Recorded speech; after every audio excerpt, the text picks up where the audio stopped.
My husband's lover was trembling in fear when I walked into their date and sat down. I always believed my marriage was solid. Ryan and I had been together for 9 years, married for 5, and while we had our ups and downs, I never doubted his loyalty. He wasn't overly affectionate, but I chalked that up to routine. Life gets busy, people get comfortable, and I assumed we had just settled into that stage where love was quieter, but still strong. I never thought to question his late nights or the way he'd keep his phone close to him. I wasn't the jealous type. I didn't snoop through messages or ask where he was every second of the day.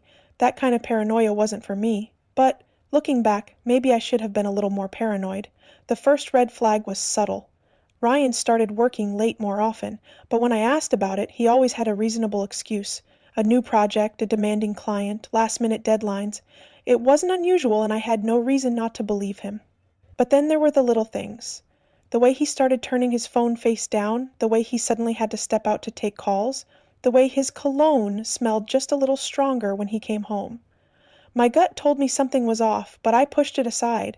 I wasn't going to be one of those wives who accused her husband of cheating just because he seemed distant.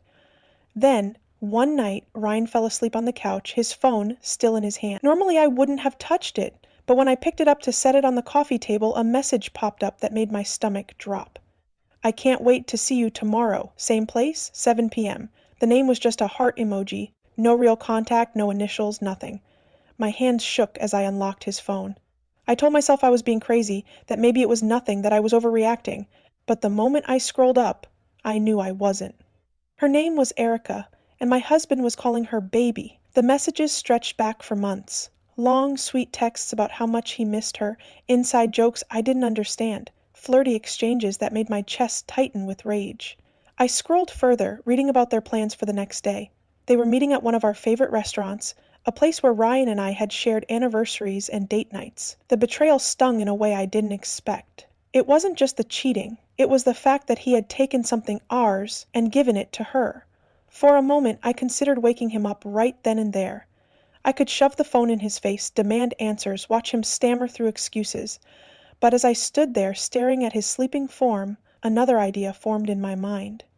Waking him up would lead to an argument. It would lead to him trying to flip the situation, to manipulate me into doubting what I had just read. No, I needed to be smart about this. I needed him to feel the same gut-wrenching humiliation I was feeling right now. I placed his phone back exactly as it was and walked into the kitchen, my mind racing.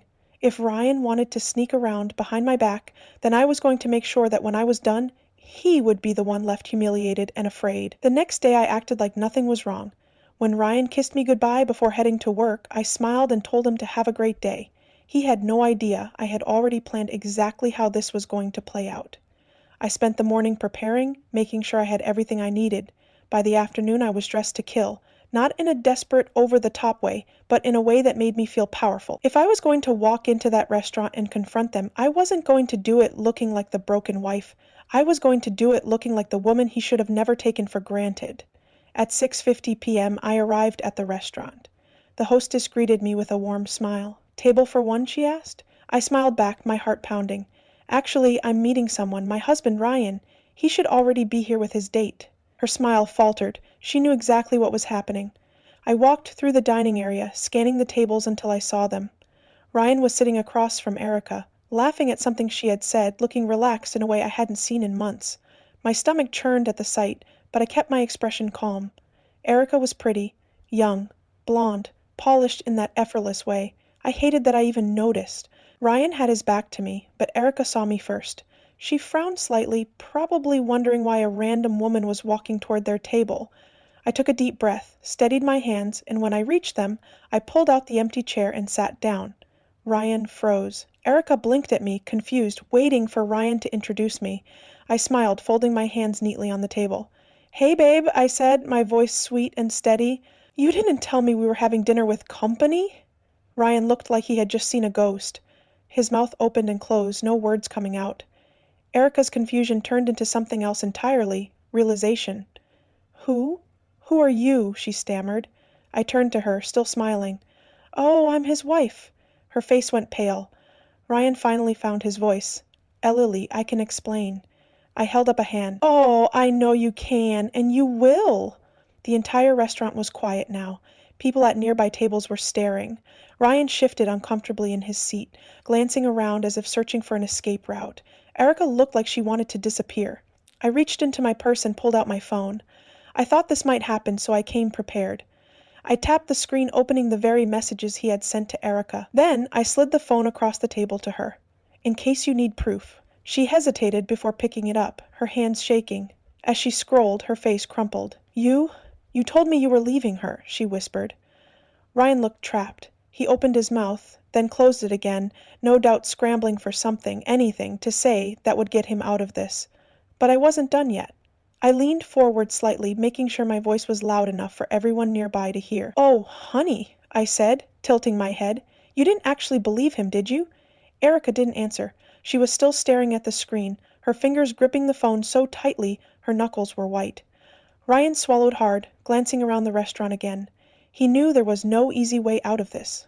Good, because this was just the beginning. Ryan was sweating.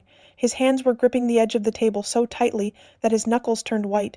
Erica just stared at my phone, her lips slightly parted, blinking rapidly, like she was trying to wake up from a bad dream. The messages were right there in front of her. Every lie he told, every promise, every sweet little nickname he had given her. The evidence was overwhelming, and she knew it. I took a sip of water, letting the silence stretch out. People at nearby tables were still watching. A few had turned away, pretending not to eavesdrop, but the tension in the air was thick. Ryan finally found his voice, though it was weak and unsteady. "Lily, I held up a finger. "Shh." I didn't even look at him. Instead, I turned to Erica, my voice calm. "Tell me, Erica, how long have you and my husband been seeing each other?" She swallowed, still looking down at the phone like it might change its contents if she stared hard enough. I didn't know you was married," she muttered. I tilted my head, giving her a look of mock sympathy. "Really? Because according to these texts, you two have been sneaking around for months, and unless Ryan suddenly developed amnesia, I'm pretty sure he knew he was married. So, what exactly did he tell you?" Ryan shifted uncomfortably in his seat, but I ignored him. This wasn't about him right now. Erica hesitated, then let out a small, humorless laugh. "He told me you were separated, that you were still technically married but living different lives, that you were only staying together because of finances?" I blinked. Finances? Ryan winced. He must have known how ridiculous that sounded, considering I made just as much money as he did, if not more. The mortgage was in my name. The car he drove? Mine.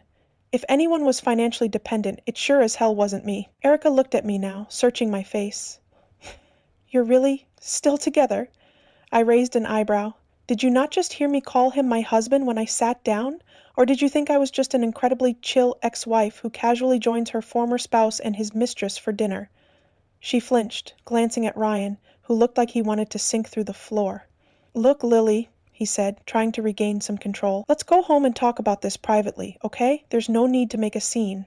I let out a short laugh. "A scene? Ryan, you brought your mistress to a restaurant that we've celebrated our anniversaries at, and now you're upset that I walked in?" "Oh, honey, the scene was already made. I just gave it a spotlight." His jaw clenched.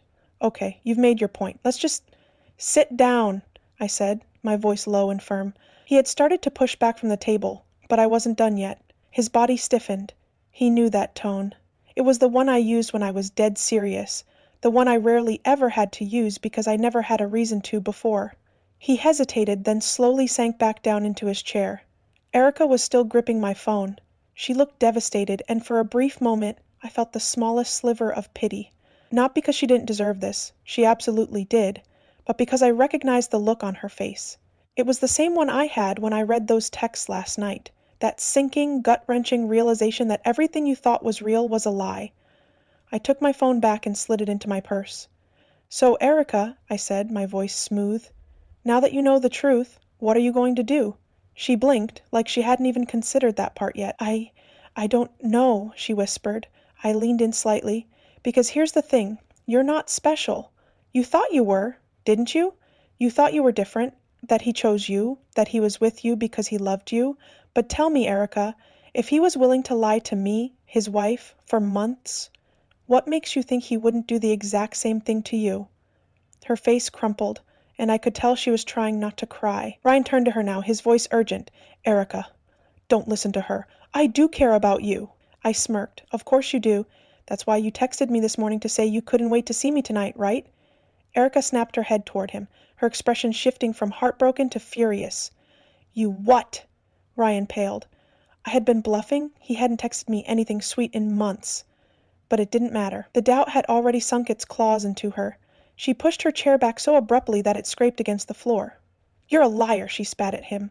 "I can't believe I fell for this." Ryan reached for her, but she recoiled. "Erica, please." "Go to hell, Ryan," she hissed, grabbing her purse and storming out of the restaurant. I watched her go, feeling oddly satisfied. She wasn't innocent, not by a long shot, but at least she had the decency to be horrified by the truth. Ryan turned back to me, his face a mixture of anger and panic. "Lily, I stood up, brushing off my dress. "Don't," I said simply. "I don't want to hear it." He swallowed hard. "So, what now?" I grabbed my purse, taking my time. Then I looked him dead in the eyes and smiled. Now you get to find out what it feels like to lose everything." And with that, I walked out, leaving him sitting there, his world crashing down around him. But I wasn't done yet. Oh, not by a long shot. Ryan stood there, frozen, his entire body tense, like he was preparing for a fight he already knew he had lost. The reality of what was happening was finally sinking in. He wasn't going to manipulate his way out of this, wasn't going to sweet-talk me into pretending none of it had happened. Not this time. His gaze flicked to the packed suitcase beside me. "You're seriously kicking me out?" His voice wavered between disbelief and desperation. I stayed calm, steady. "I already told you, Ryan, this is my house. You don't live here anymore." He shook his head, running his hand down his face. "Come on, Lily, I know I messed up, but can we at least talk about this?" We did talk. Back at the restaurant, remember? I gestured toward the door. "Now, I suggest you start packing." Ryan stayed rooted to the spot, like if he just stood there long enough I would change my mind. He had always been like this, so sure of his ability to talk his way out of anything, but this wasn't some minor disagreement where I'd eventually cave. This was me. Done. Completely and fully done. When he realized I wasn't going to budge, his expression darkened. "So that's it? You're just throwing me out like I'm nothing?" I folded my arms. "You threw us out the moment you decided to cheat. You don't get to play the victim now." Ryan let out a bitter laugh, shaking his head. "You really think you're coming out of this on top? What are you going to tell people, huh? That your perfect little marriage fell apart?" I held his gaze, unbothered. "Oh, I don't have to tell anyone anything, Ryan. You did that yourself. You really think no one at that restaurant recognized you? Half the people in there were watching the entire thing unfold. Trust me, by morning, everyone will know what kind of man you are." His face turned red. "You're enjoying this, aren't you?" I tilted my head slightly. "Not as much as you enjoyed sneaking around behind my back, but yeah, a little." Ryan muttered something under his breath before storming past me into the bedroom. I heard drawers opening and slamming shut, the sound of rushed, angry packing. He was probably stuffing things into a bag haphazardly, too furious to think straight. Good. Let him be mad. Let him feel half of what I had felt when I read those messages, when I realized he had been lying to my face for months. While he packed, I pulled out my phone. I had already made arrangements earlier in the day, knowing exactly how this would play out. With a few taps, I confirmed that the locks would be changed first thing in the morning. Ryan would have until sunrise to come back for anything he forgot, and after that, he wasn't stepping foot in this house again. 20 minutes later, he emerged from the bedroom, dragging a duffel bag behind him. His face was a mix of anger and disbelief, as if he still couldn't process that this was actually happening. He stopped in the doorway, gripping the strap of his bag so tightly his knuckles turned white. "You're making a mistake," he said. I let out a short breath. "No, Ryan, you did." For a second, I thought he might say something else, some last attempt to turn the situation around. But he didn't. Instead, he turned and walked out. The door shut behind him, and just like that, he was gone. I waited a few seconds, making sure I wouldn't hear the sound of his footsteps coming back. When nothing happened, I let out a long breath and sat down at the kitchen table. The house felt different now. Quieter, emptier, but not in a bad way. It felt like mine again. But I wasn't finished. Ryan had gotten the first dose of reality, but there was still more to come. He thought his biggest loss was me kicking him out, but I was about to make sure he lost a whole lot more than just his place to sleep. I spent the next hour making phone calls. First to my lawyer, ensuring that our divorce proceedings would be fast-tracked. Then I reached out to our mutual friends, specifically the ones who had been around long enough to see what I had put into this marriage, who knew the kind of person I was. I didn't need to go into detail, I just let them know that Ryan had been cheating and that he was officially out of my life. I didn't ask them to pick sides. I didn't have to. By morning, the fallout had begun. Ryan tried to stay at his best friend's house only to find out that his best friend's wife had already heard everything and wanted no part in sheltering a cheater. Then his parents called me, not to beg me to take him back, but to apologize. Turns out they were just as disgusted as I was and were not about to let their son off the hook for what he had done. And then there was Erica. I hadn't expected her to reach out, but later that evening she sent me a message. It was short and to the point. "I'm sorry, I really didn't know. I blocked him. Hope you're okay." I stared at the message for a long time before deleting it. I didn't need an apology from her. She had been a willing participant, whether she knew about me or not, and she didn't deserve the mental relief of feeling like she had made amends. Ryan, on the other hand, was spiraling. He tried calling me, leaving pathetic voicemails about how he never meant for this to happen, how he still loved me, how we could fix things if I just gave him a chance. Each message got progressively more desperate, but I didn't respond. I wasn't interested in closure, in hearing his excuses, in giving him even a second of my energy. By the end of the week, he was staying in a cheap motel, scrambling to figure out his next move. And me? I was doing better than ever. I went out with friends, got my hair done, made plans I had put off for too long because I had been too wrapped up in making my marriage work. Every day that passed without him in my home, I felt lighter. I was reclaiming my life piece by piece, and it felt incredible. But the best part? I knew Ryan wasn't even close to hitting rock bottom yet, because there was still one final piece of revenge left. And I was going to make sure it was the most devastating one of all. Ryan had lost his home, his comfort, and whatever dignity he thought he had left, but I wasn't done yet.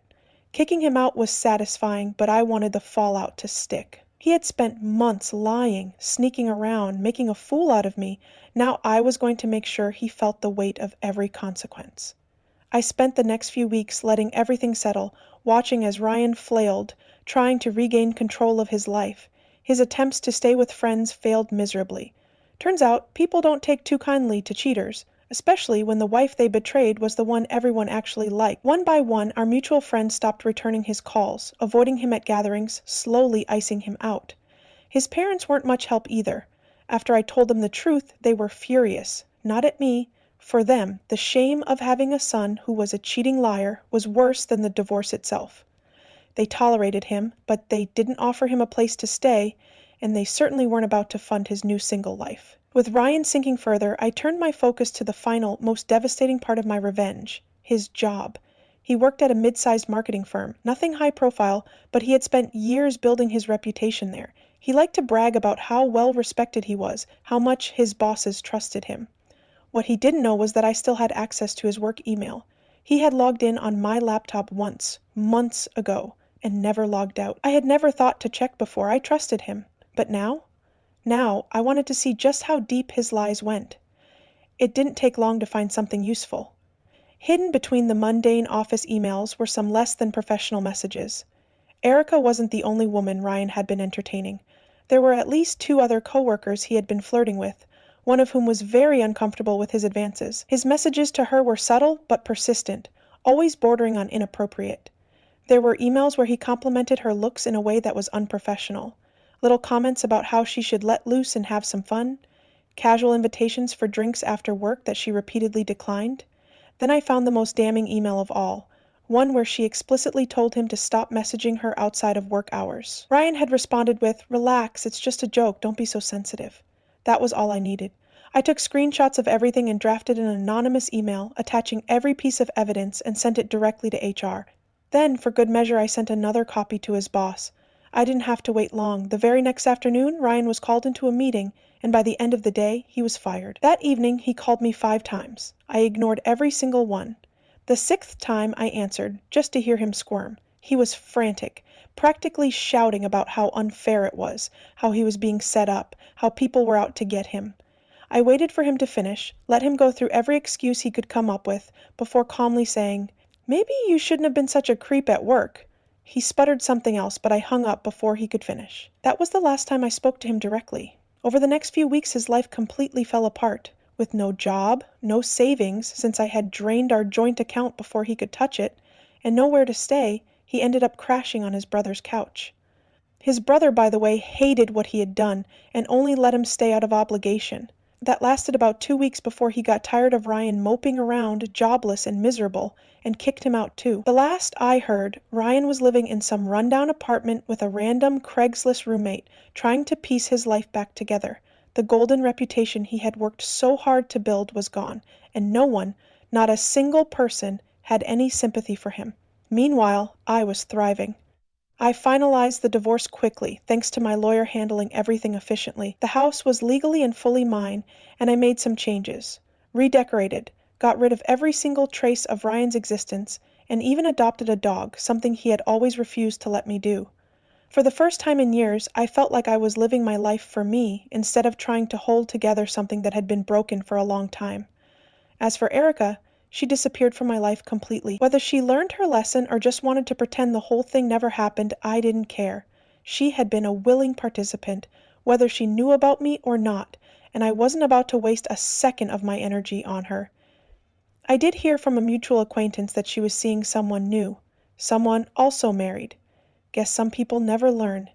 One day, months later, I ran into one of Ryan's old coworkers. He was someone I had always liked, so we made small talk for a bit. Then, as I was about to walk away, he smirked and said, "Oh, by the way, everyone at the office still talks about what happened to Ryan. The whole thing is legendary. No one felt bad for him. If anything, they were impressed at how completely you destroyed him." I smiled and thanked him, then went on with my day. Ryan had spent months sneaking around, lying, betraying me, thinking he was untouchable. But in the end, it was him who lost everything. And me? I walked away without a single regret.